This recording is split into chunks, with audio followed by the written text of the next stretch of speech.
Selamat malam teman-teman dan abang-abang asisten laboratorium prestasi mesin.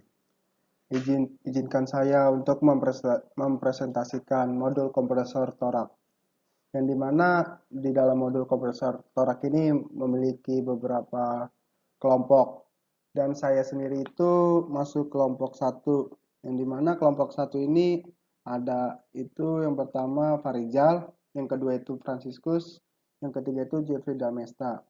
Yang keempat itu Kevin Dion Palenboy.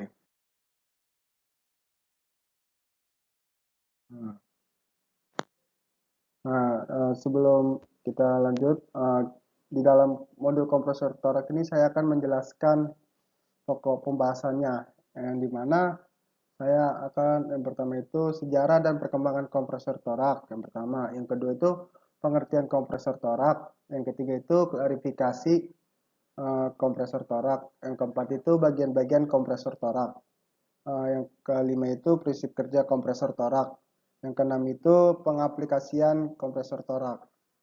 Oke, selanjutnya yaitu di dalam sejarah dan perkembangan kompresor torak ini itu pada awalnya kompresor kuno dirancang menggunakan mekanisme fungsi paru-paru manusia sekitar 3000 sm.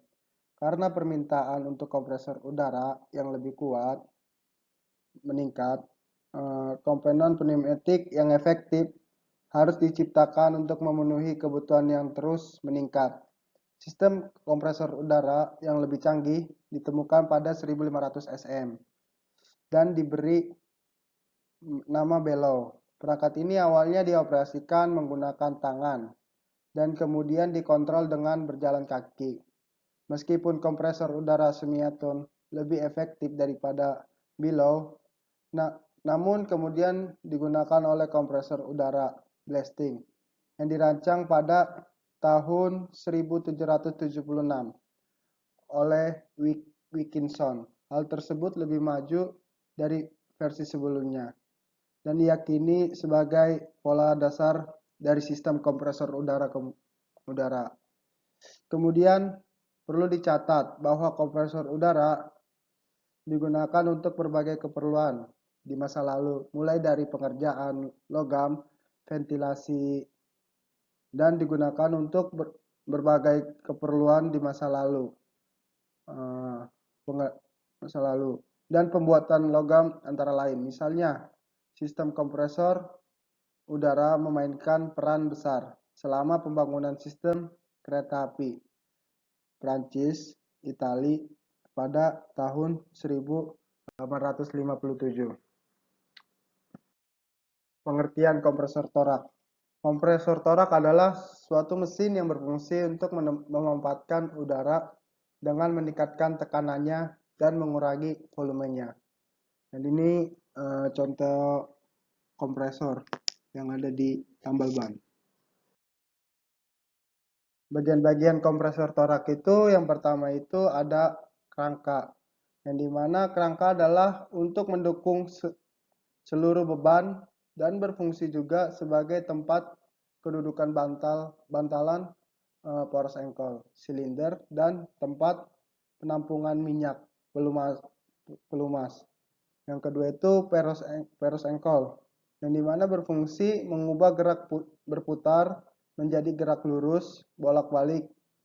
Yang ketiga itu batang penghubung connecting rod, berfungsi meneruskan gaya dari poros engkol ke batang torak melalui kepala silang. Batang penghubung harus kuat dan tahan bengkok sehingga mampu menahan beban pada saat kompresi. Yang keempat itu kepala silang. Kepala silang ini berfungsi meneruskan gaya dari batang penghubung ke batang torak. Kepala silang dapat meluncur pada bantalan luncurannya. Yang kelima itu linear cylinder. Linear cylinder berfungsi sebagai lintasan gerakan piston torak saat melakukan proses ekspansi, pemakaian kompresi, dan pengeluaran. Yang ketujuh itu cincin torak. Cincin torak ini berfungsi mengurangi kebocoran gas udara antara permukaan spek dengan dinding linear silinder. Yang selanjutnya yaitu yang ke-8 itu batang torak. Batang torak berfungsi meneruskan gaya dari kepala silang ke torak. Yang ke-9 itu cincin penahan gas atau packing rod.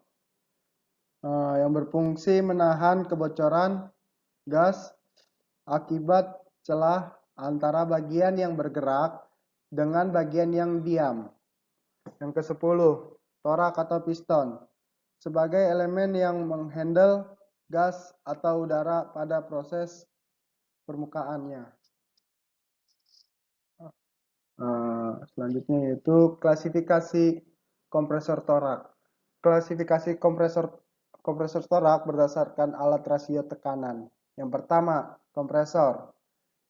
Kompresor dipakai untuk jenis yang bertekanan tinggi. Kompresor mempunyai rasio tekanan lebih dari 3. Yang kedua, blower atau peniup. Blower yang berfungsi untuk bertekanan agak rendah. Blower mempunyai rasio tekanan 1-3. Yang ketiga, fan atau kipas. Fan atau kipas ini untuk yang bertekanan sangat rendah. Fan mempunyai rasio tekanan yang sangat rendah. Lalu klasifikasi berdasarkan cara pemampatan. Yang pertama, jenis turbo.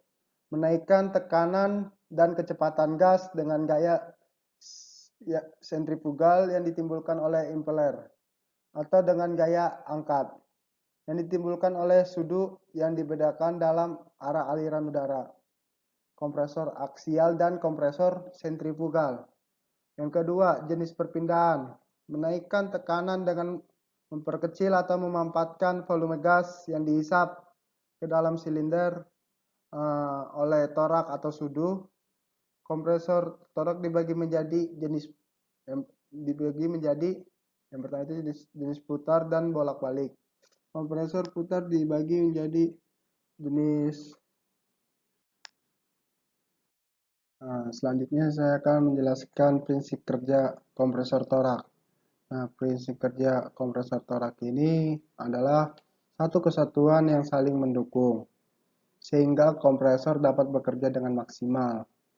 Prinsip kerja dari kompresor torak ini biasanya terbagi menjadi 4 prinsip utama, yaitu yang pertama staging selama proses kerja kompresor.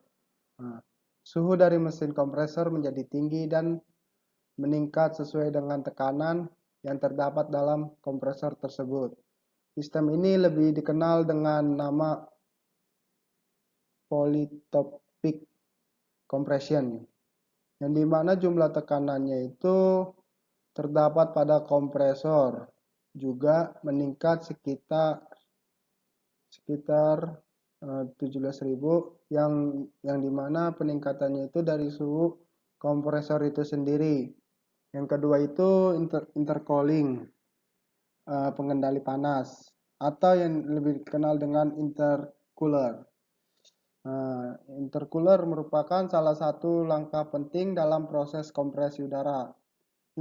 Intercooler itu mempunyai fungsi untuk mendinginkan tekanan udara yang terdapat dalam tabung kompresor, sehingga mampu digunakan untuk keperluan lainnya.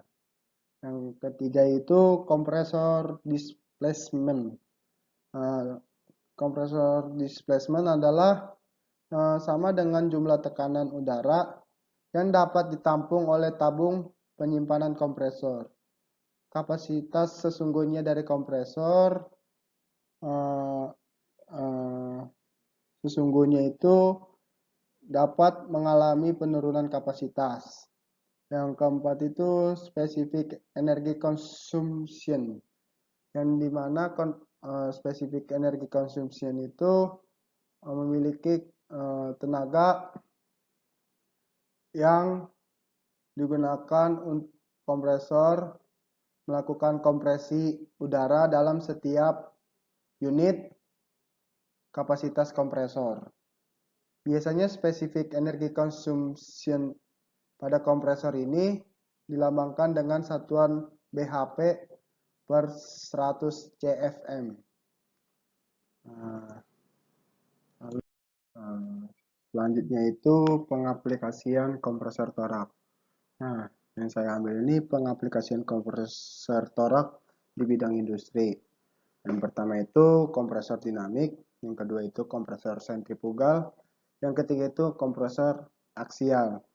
Nah, yang pertama itu kompresor dinamik.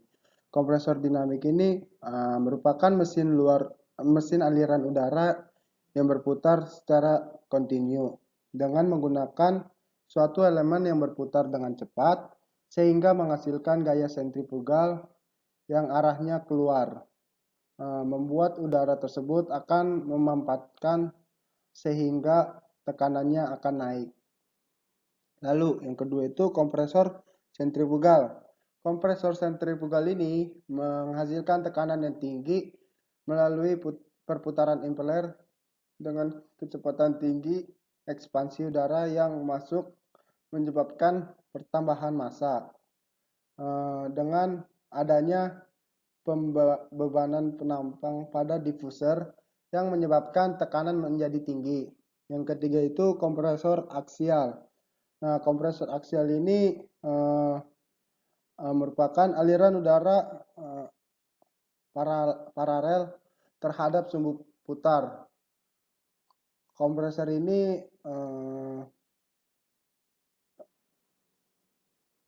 beberapa tingkat impeller. Beberapa tingkat tersebut disebut rotor yang dihubungkan dengan poros